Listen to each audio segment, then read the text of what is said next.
High Level is a full CRM and marketing platform, and I've used some of the best in the SaaS industry.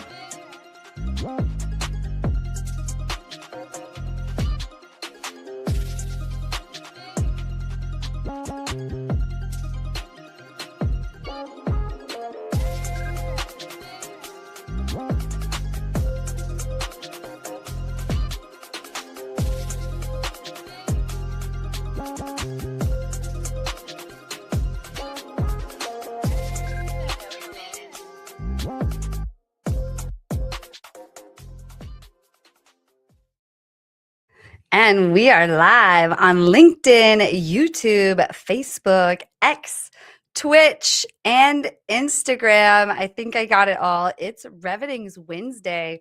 Welcome to Wednesday, Revenue Party people. We've got our hot topics and our hot guests, which we'll be getting into, and I'll be introducing you to them here in just a second.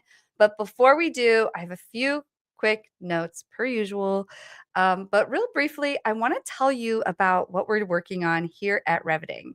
At Reveting, we are helping businesses go live on LinkedIn, and then we're helping them distribute that to podcasts as well with short form video.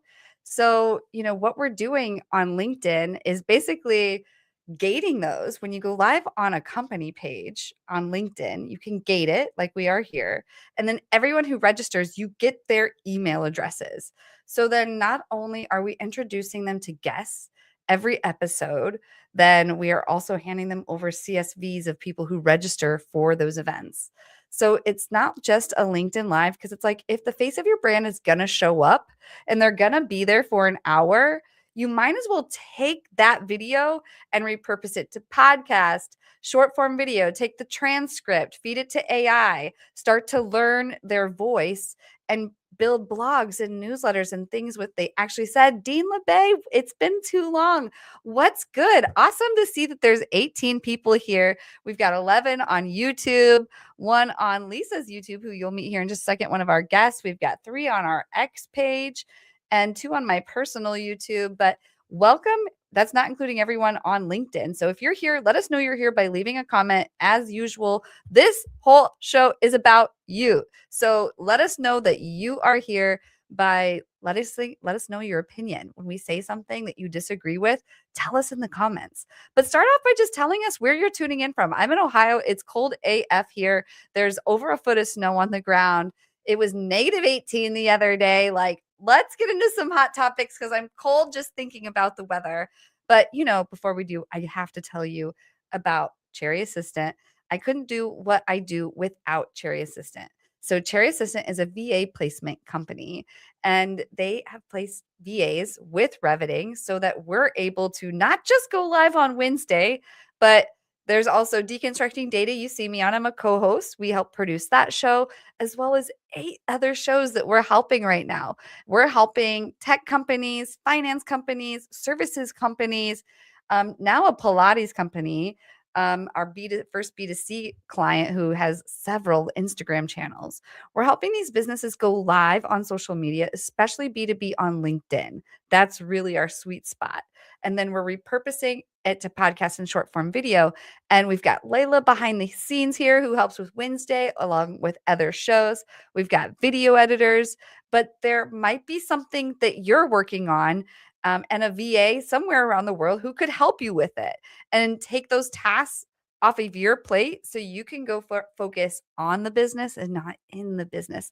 Liza, thank you so much for being here. Love that you're messaging. Hello, everyone. AP, oh my gosh, it's been too long. You're tuning in from Florida. Glad you're back in Florida. Everyone else, let us know where you're tuning in from. Let's create a party in the comments. We can't do that if we don't hear from you. So keep this coming. Let's go ahead and invite our guests onto the stage. Welcome, Erica and Lisa. So glad to have you here. Hey, thanks for having us. Absolutely. Well, in good old fashioned Wednesday style, we want to learn your full life story and all the things like, because everyone should go search them on LinkedIn. Can we tag them on LinkedIn right now? So everyone just go follow them, connect with them, send them a DM.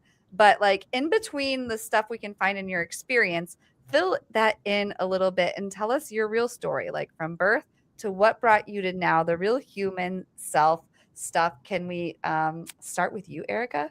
Yeah, absolutely. So I'm super lucky to have grown up in Southern California, and grew up around sustainability being talked about. Lucky to have grown up around a lot of entrepreneurs, and went to college in San Diego. While I was in San Diego, the pandemic happened, and people started talking about and paying a lot of attention to where the everyday purchases they were making came from and what the funds were being used for. So I wear contact lenses. I've worn them since I was way younger. Middle school, I believe, is when I started wearing them.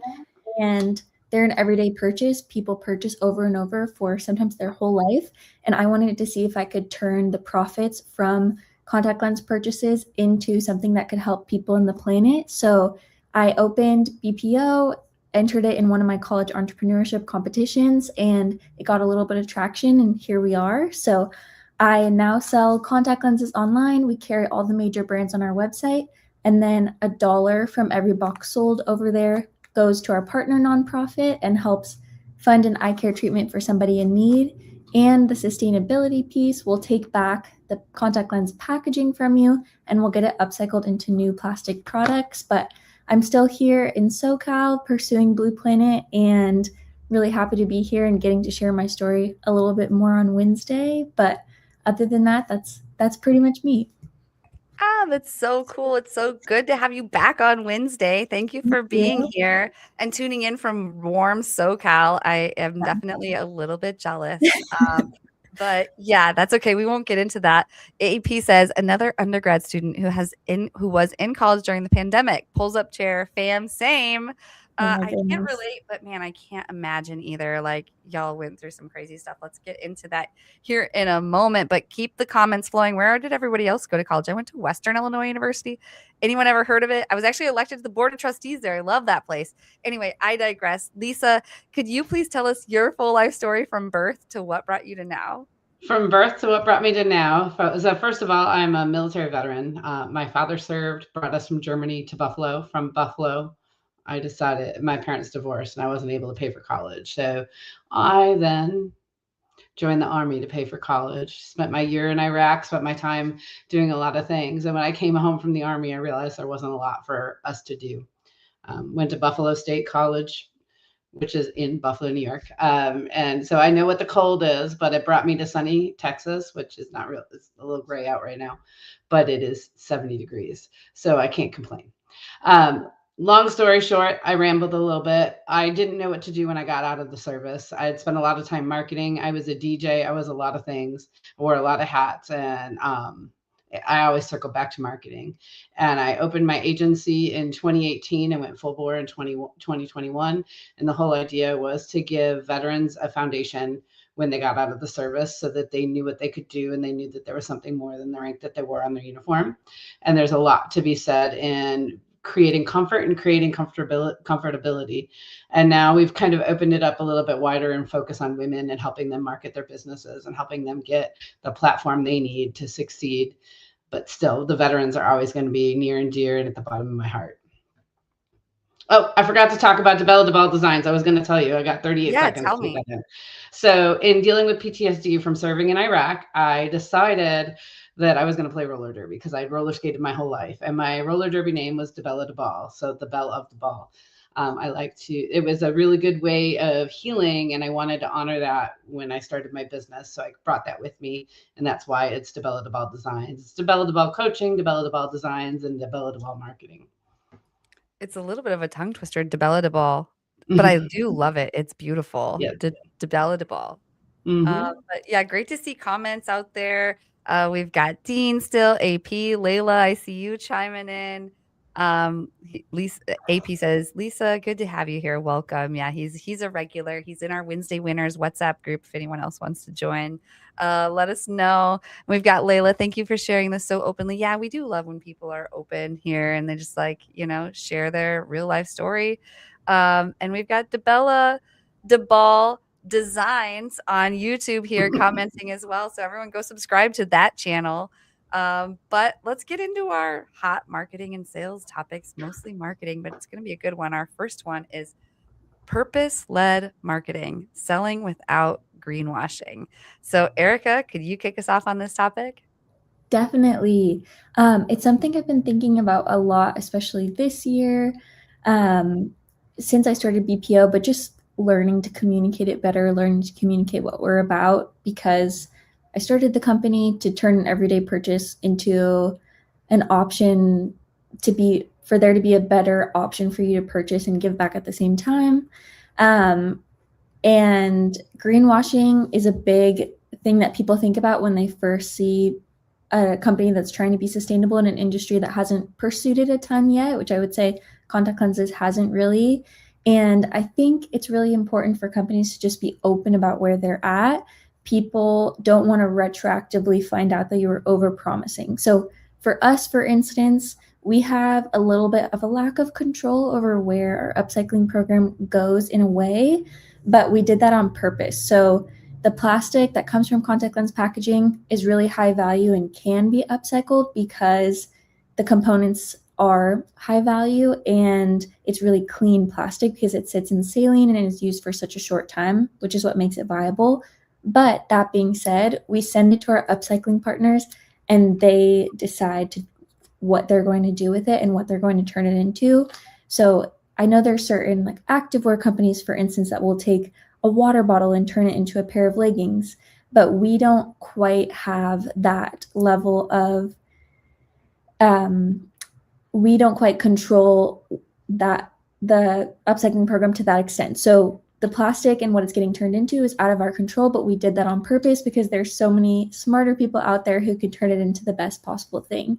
Yeah, exactly. Progress over perfection. And we've changed our upcycling program. We've worked with different upcycling partners, not a ton, but right now we're meeting with TerraCycle to talk about if that could be a possibility of working with them. And we haven't finalized that, but if we do decide to make that transition, we'll be open about it on our social channels. And I think people just want transparency and they would much rather hear we don't have this totally figured out as opposed to we have it totally figured out and then coming back and being like, actually, we weren't completely telling the truth and we were over-promising on amounts and claims and things like that. So our program, for example, is in its infancy and I try to be very open about that.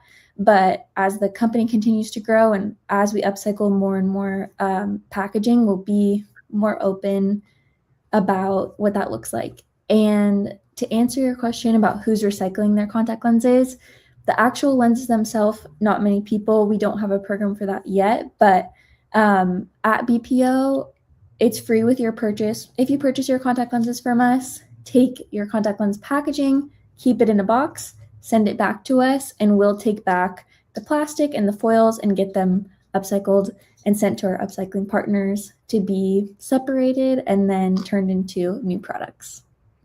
Upcycled, not recycled. I love that. Yeah. Awesome.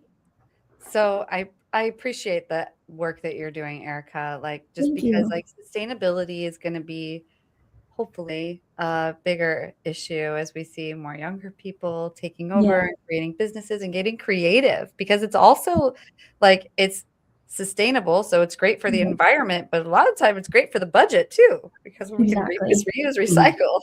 Exactly. Yeah. And yeah, it's usually advantageous to a lot of parties, especially if it can be implemented in the beginning. I think it can be a scary kind of cost if it's something you're trying to retroactively add and you're like a huge company like Target, for instance, or something like that. But a lot of times if you're starting with it initially, there's a lot of upside financially as well. Yeah, definitely. Yeah. Curious, Lisa, what's your take on all this?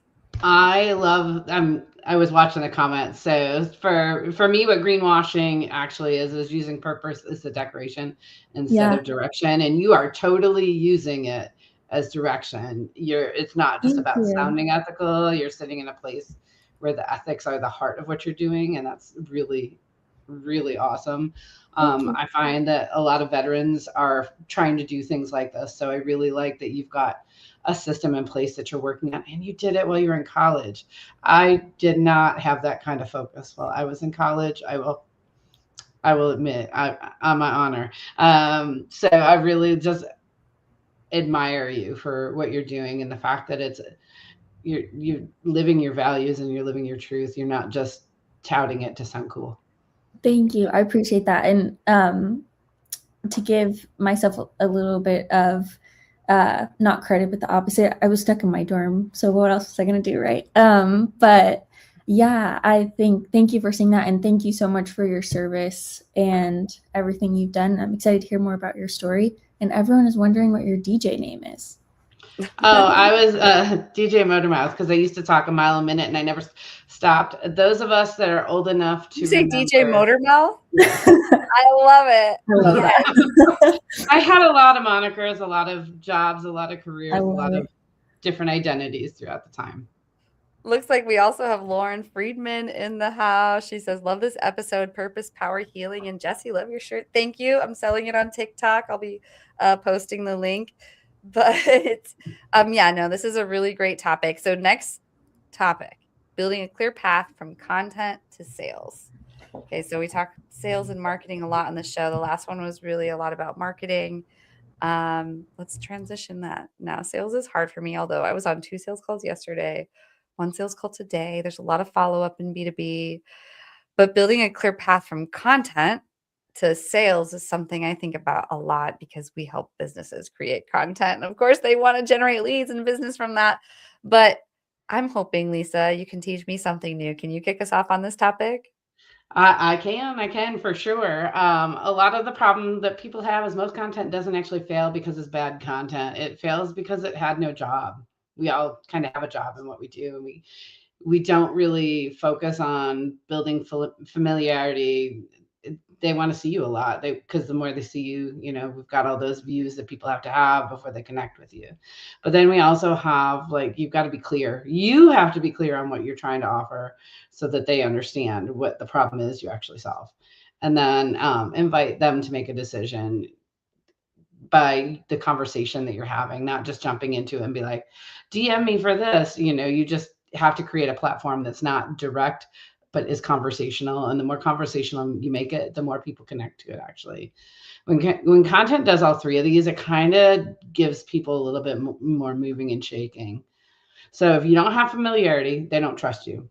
You're not clear. They don't understand you. And if your decision you don't ask them for a decision, or they don't do anything, you're not supporting what they need to do next. So you get no results, no engagement, and 0 clients.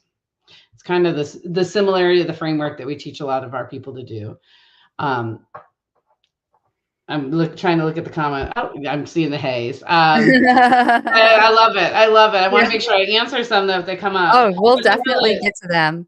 Okay, we cool. just like them to feel seen, because it's like AP's writing that. We want to show it right away, but if there's a good one, we can definitely get back to it. Because no, I love what you're saying. Mm-hmm. And they're sitting there celebrating. I saw that first comment was celebrating your the topic in general, just content to sales. But let's dig into some of these and let's look at them all together. So AP was like, ooh, how do you build a clear path from content to sales? Yes, let's definitely talk about that. I would say gate your live stream.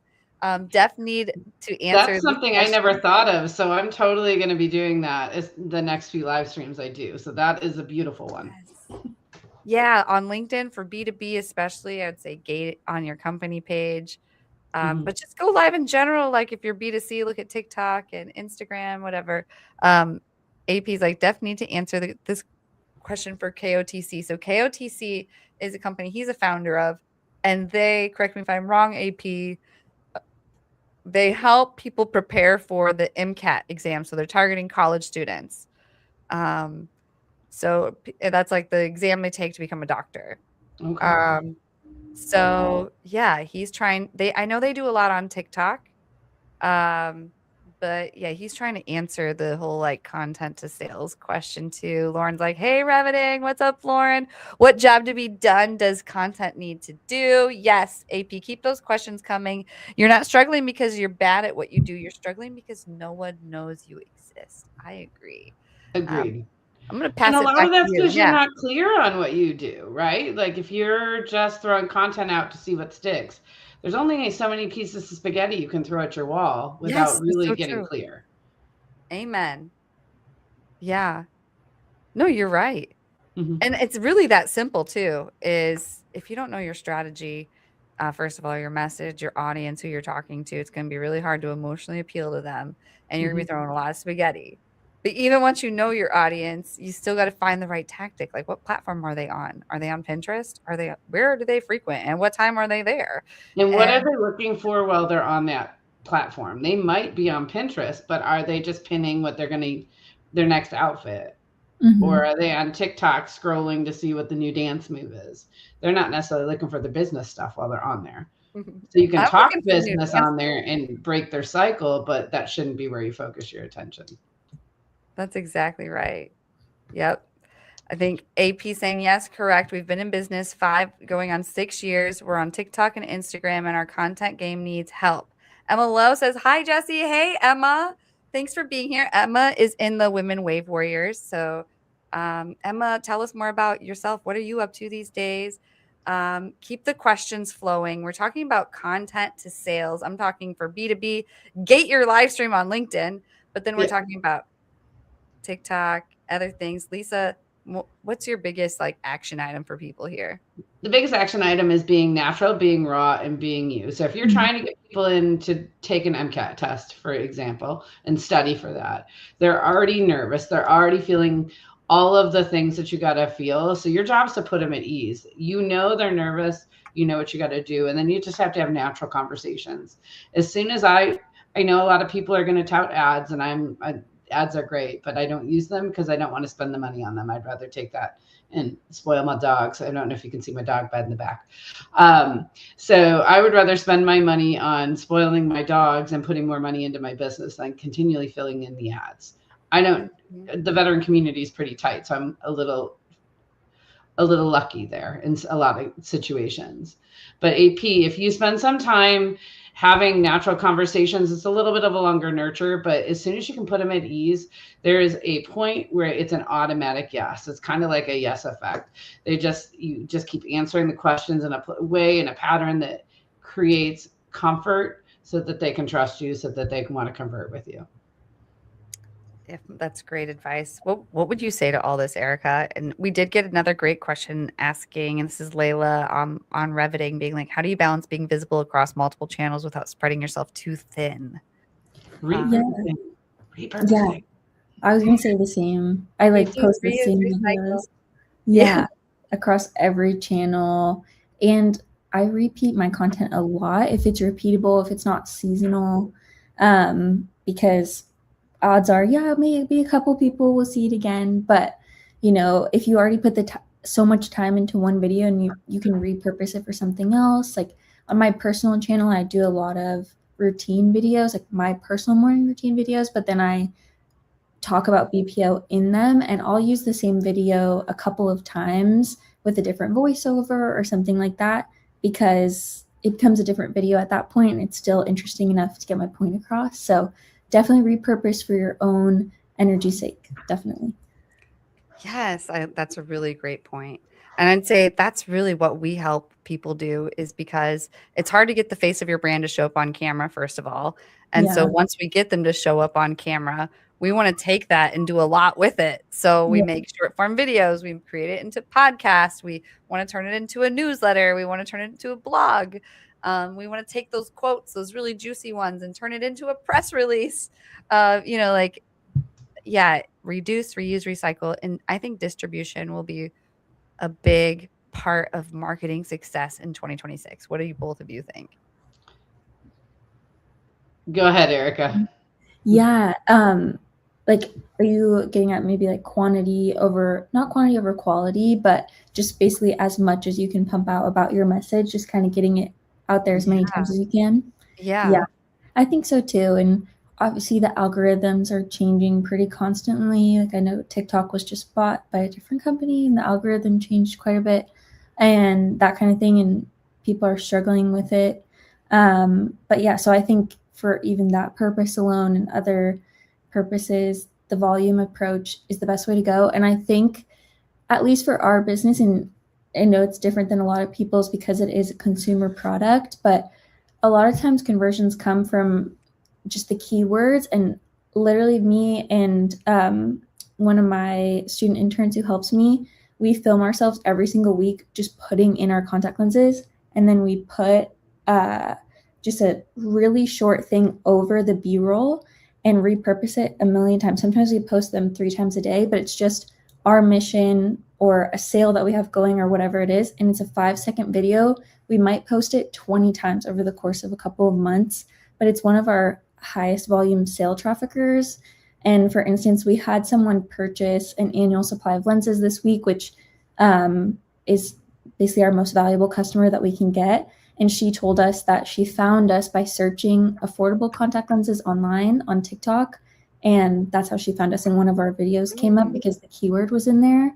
But it was a short form video. It took me 5 minutes to make the first one of just me putting in my contacts, which I do every day, and then putting short form on the screen a couple of times. And it got picked up towards the right audience, which obviously is a huge win I'm so grateful for. But the least effort video, repurposing it a million times, gave me the highest result, which is not typically what you would expect, but yay. It worked. Yay. I love TikTok. Me too. My TikTok handle is just my name. If anyone's watching it on TikTok, would love to follow you. Who else here is on TikTok? If you're on TikTok, but drop your handle in the comments so we can all go follow you. And Erica, and as well as Lisa, what are your TikTok handles? Oh, mine, everything. I'm DeBella everything. So if you see that, DeBella Designs, that's me. I'm going to search it. Awesome. And then, yeah, I'm Blue Planet Optics across all channels for small business. But then my personal is at Through Erica's Lens on every channel as well. I love that. And we have more really amazing questions. So I know I've seen Marissa's name pop up. I think the first question she asked was, seems like less is more with topics on posts. What do you ladies think? And I would say yes, both on your messaging, like having 3 content pillars and sounding like a broken record in all your posts, like if you're doing marketing right. But then also each post kind of has like one theme. What do both of you think? +1 to that. I'm definitely down. That's what I teach people to do. And that the whole reason is, you might get bored with your content, but it might be the first time somebody sees you. So the more you talk about it, the more you do it, the more you see it, the more you get to love it, the more practice you make. Most of my videos on my TikTok are old, and I found I could grow about. But like you're not going to get better if you don't practice it. Right. I would say that, and also being as clear as possible with your storytelling and messaging is important. But if you're not being vague enough, but if there's room for questions too, that drives engagement. And people ask questions, you might not be thinking about it because you're in it every day. Like, for example, we'll post, for every box sold, we donate $1 to an eye care treatment for someone in need.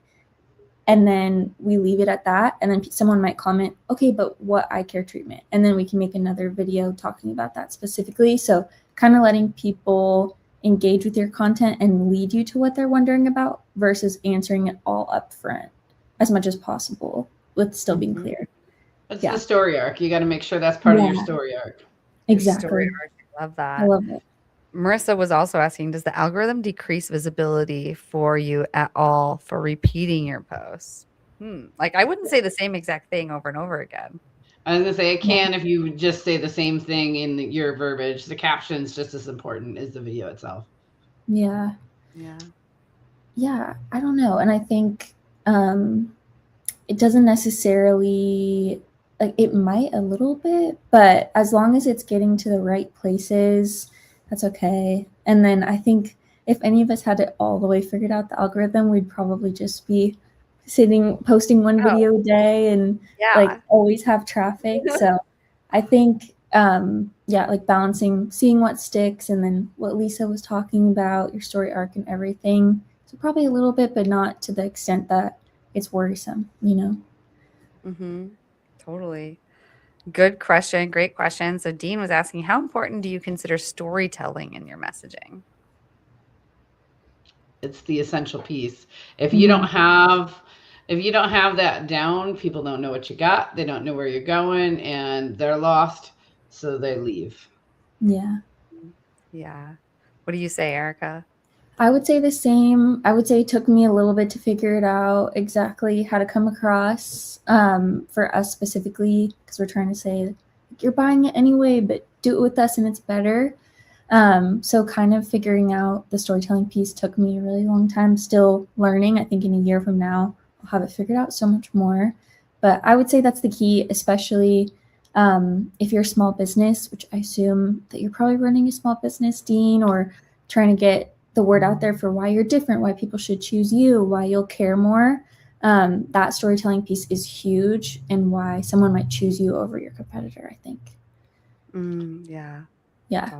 Great points. AP's like all good questions. Keep the questions coming. Those are great. Thank you, Marissa, Dean, AP, anyone else who's watching. Like, let us know what you're thinking because we have two more really great topics. We're going to be hopping into building a conscious brand in a commodity market and turning sounds great into yes.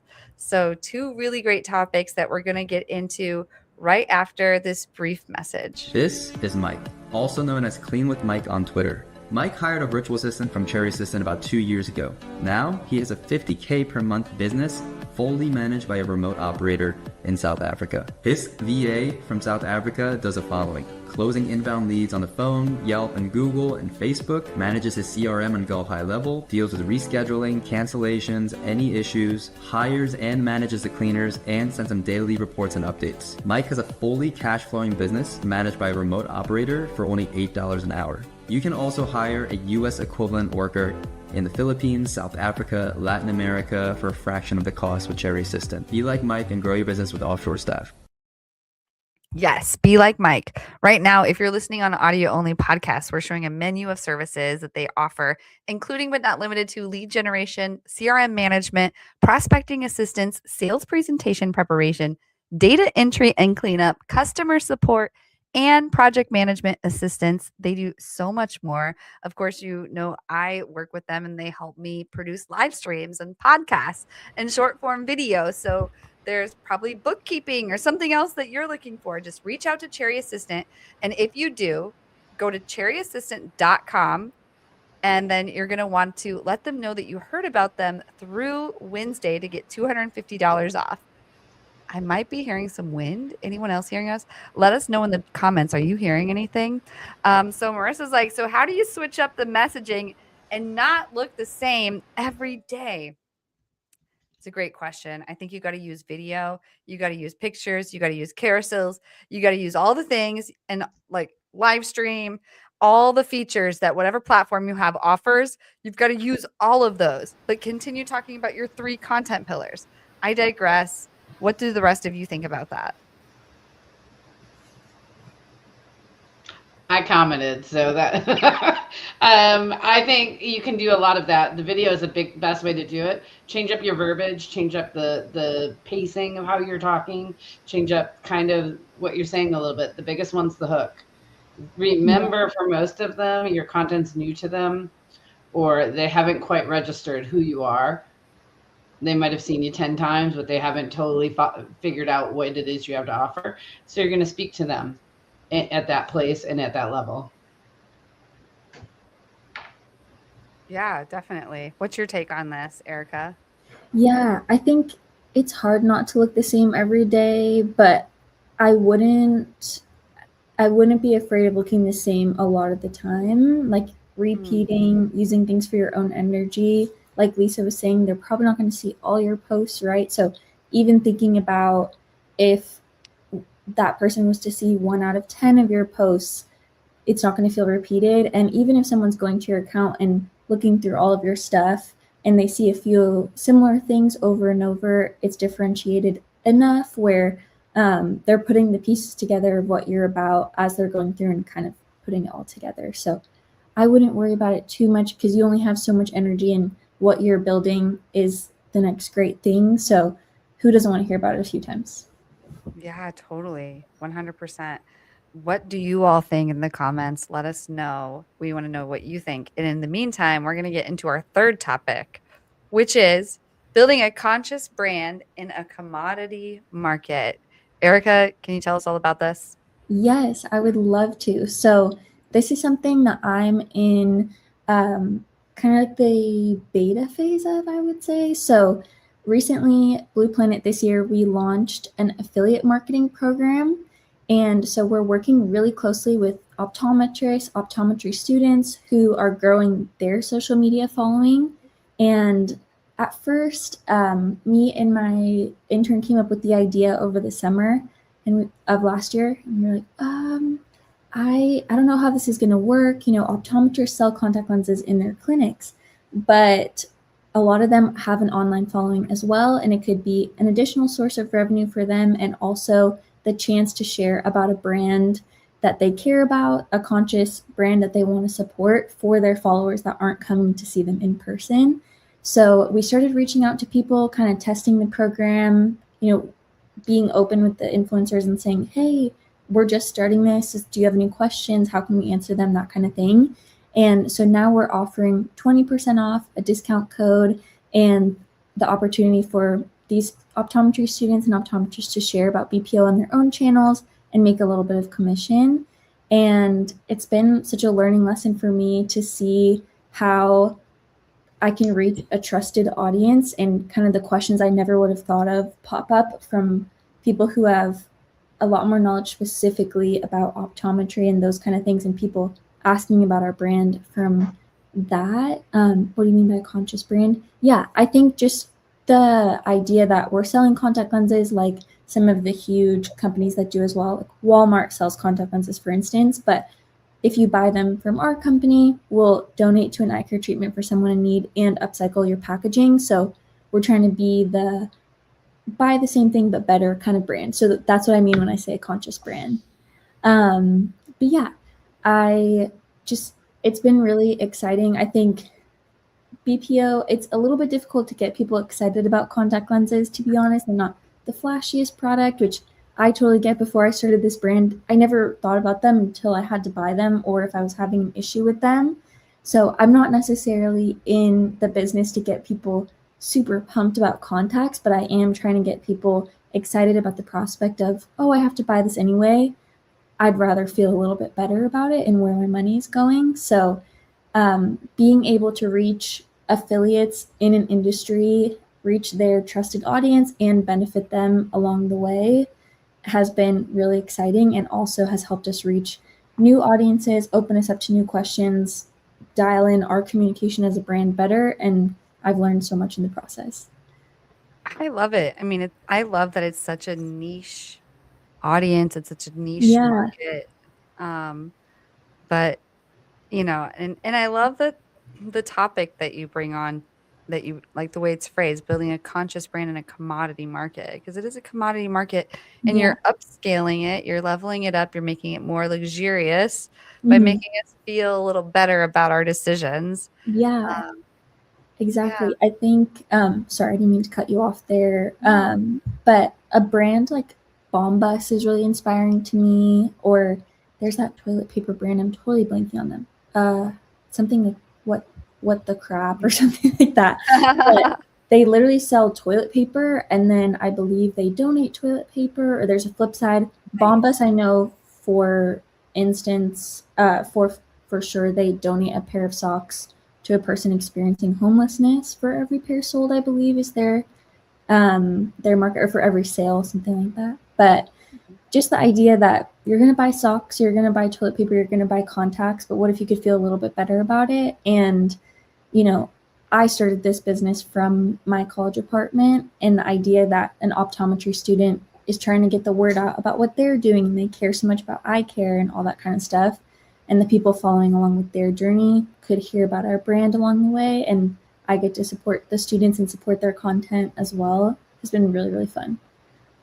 I love that. What's your take on all this, Lisa?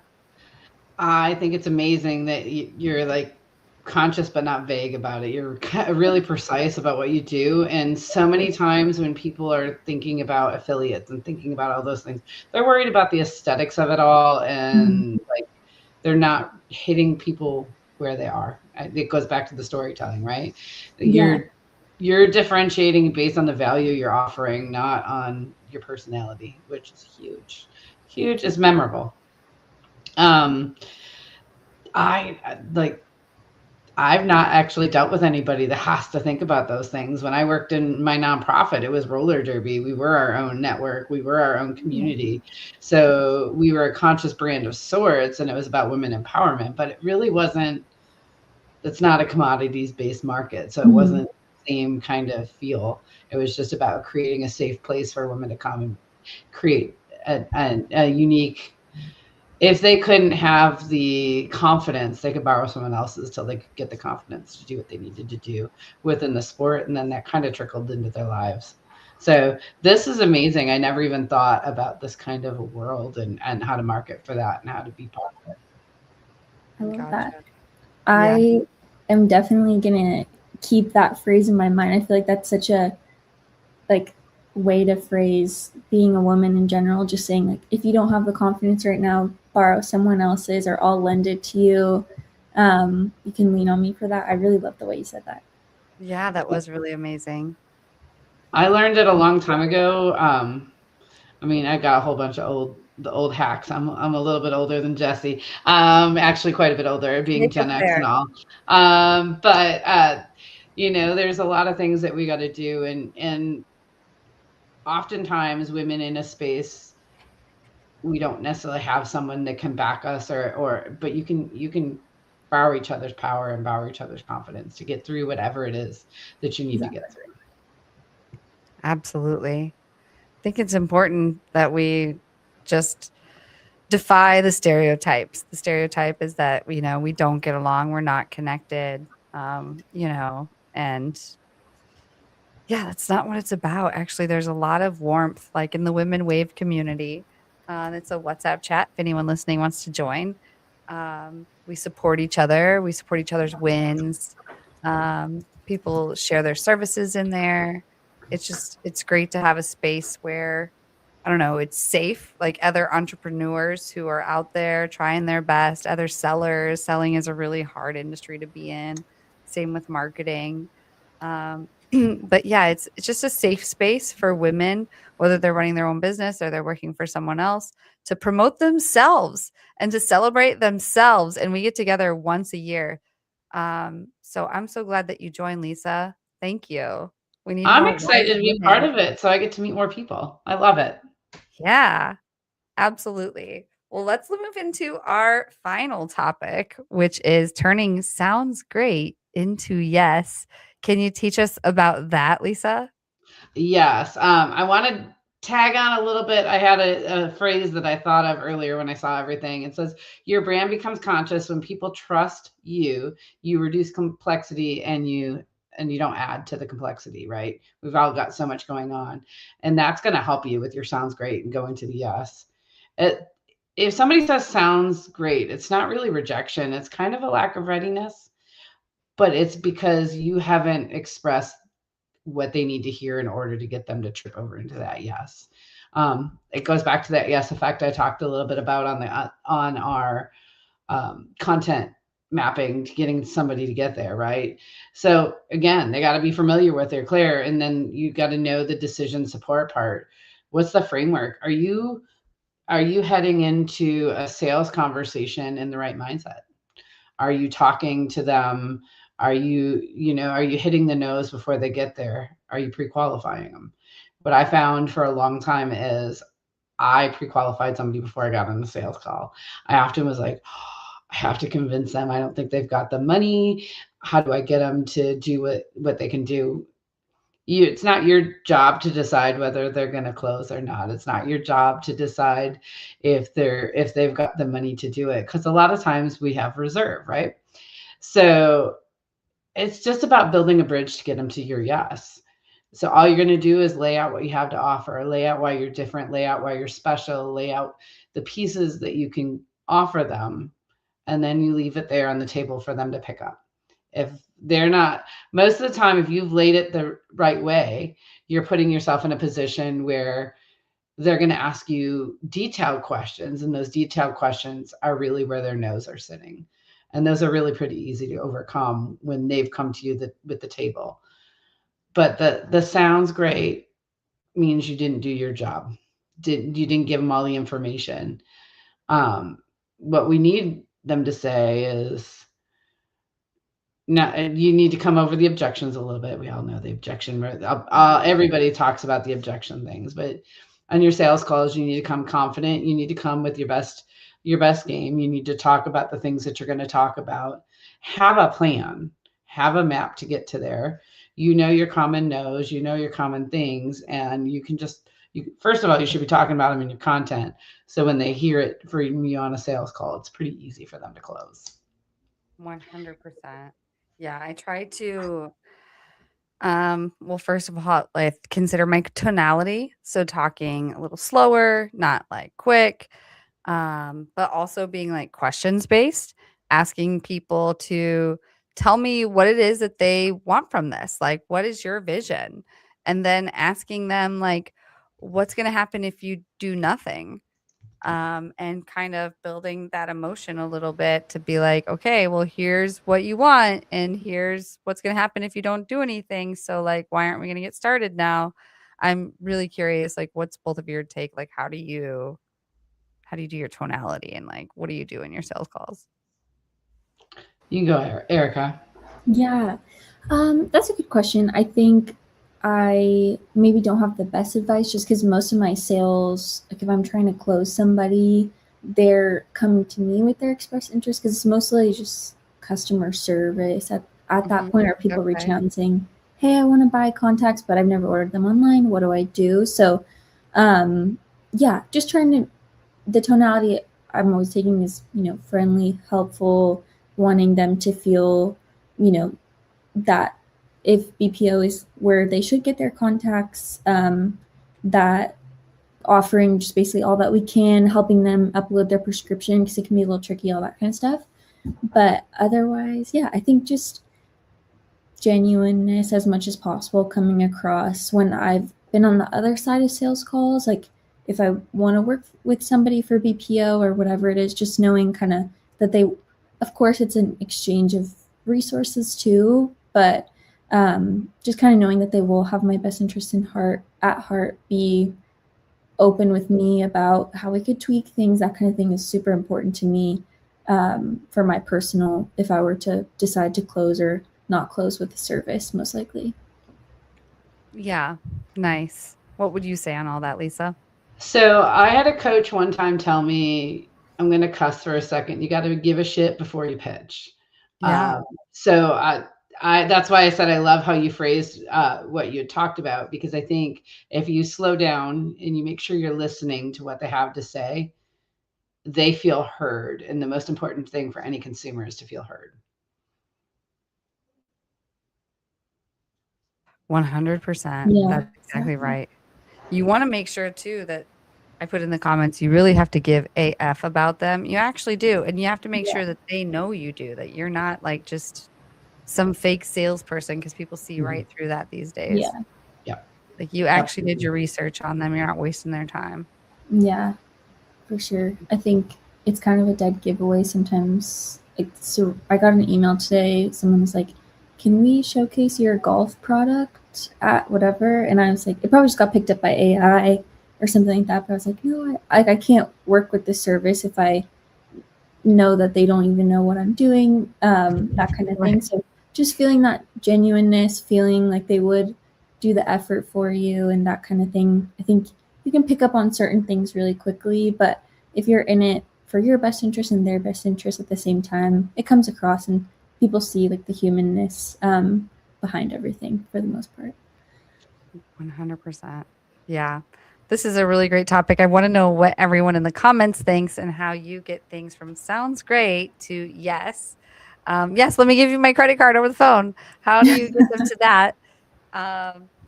But no, this has been a really great topic. Can you wrap us up on this topic, Lisa? Yes. So I had I invest in coaches because I think if I invest in coaches, I'm able to perform better for my clients. But one of the coaches said in their conversation when they're hemming and hawing and they're sitting on the sounds great, a lot of times you can say, and it can be high pressure for some people, if you don't close today and you work on this on your own, where are you going to be in 6 months? If I can help you get to where you want to be, how much value would that bring to you? And if you can say that in a way that's genuine to you, that was kind of quoting what they said. I found some variations on it that depend on the client that I'm talking to or the person I'm talking to. And I think it has a lot of value because sometimes they're so busy thinking about a number or a thing that you have to trigger the thought process of getting them to that next step. And if you've done the content and you've done all the pieces and you've nurtured them and you've listened to them and you've talked to them and you know what kind of contacts that they wear and why they should buy from you, you can convert that and you can talk to them about that. And to go to the people that are taking the MCAT, like they need somebody. If they're studying on their own, what are the results they're going to get? How are they going to get there? Are they going to be able to take that test confidently studying on their own, or do they need some guidance in that? Yeah, great point.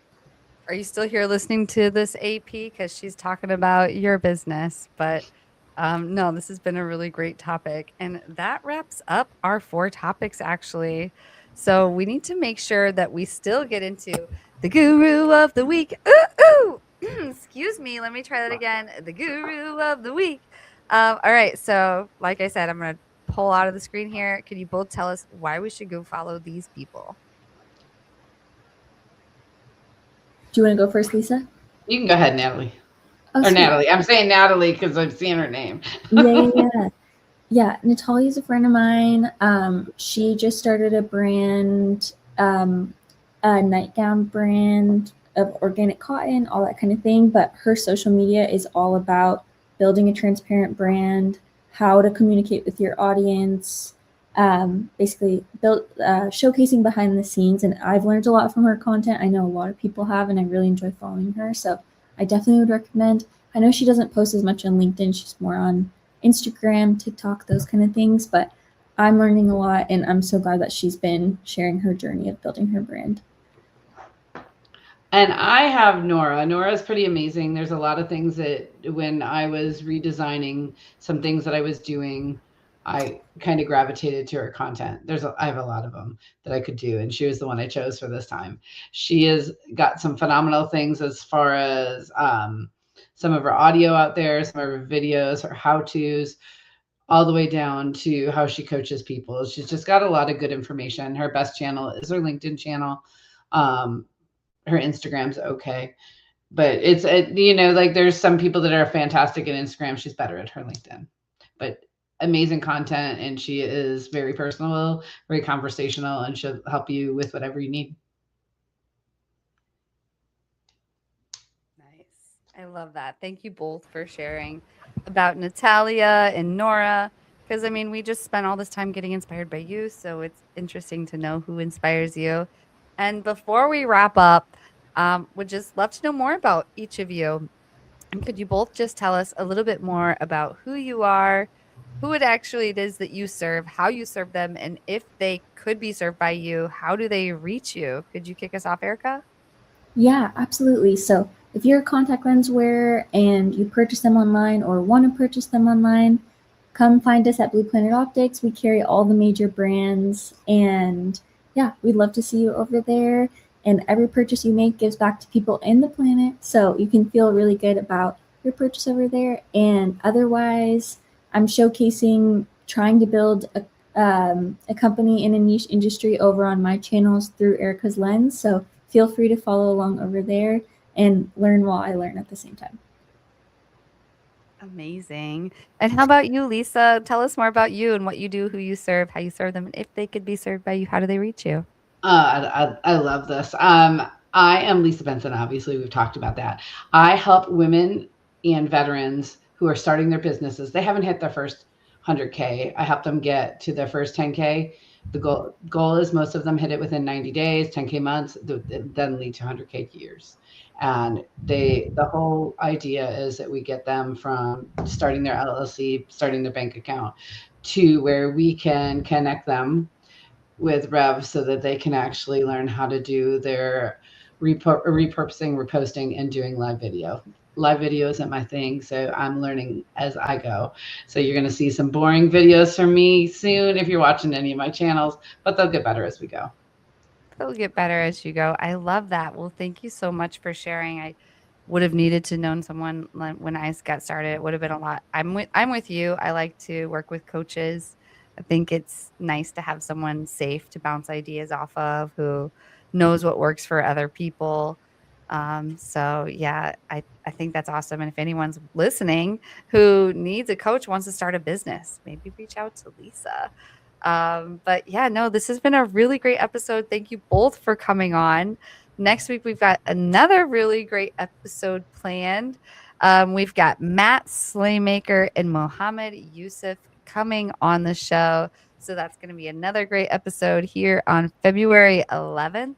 So we'll be back here. But until then, thanks again, Erica and Lisa, for coming on. It was really great meeting you. And I'll see you backstage after we exit with the outro video. All right. Bye, everyone.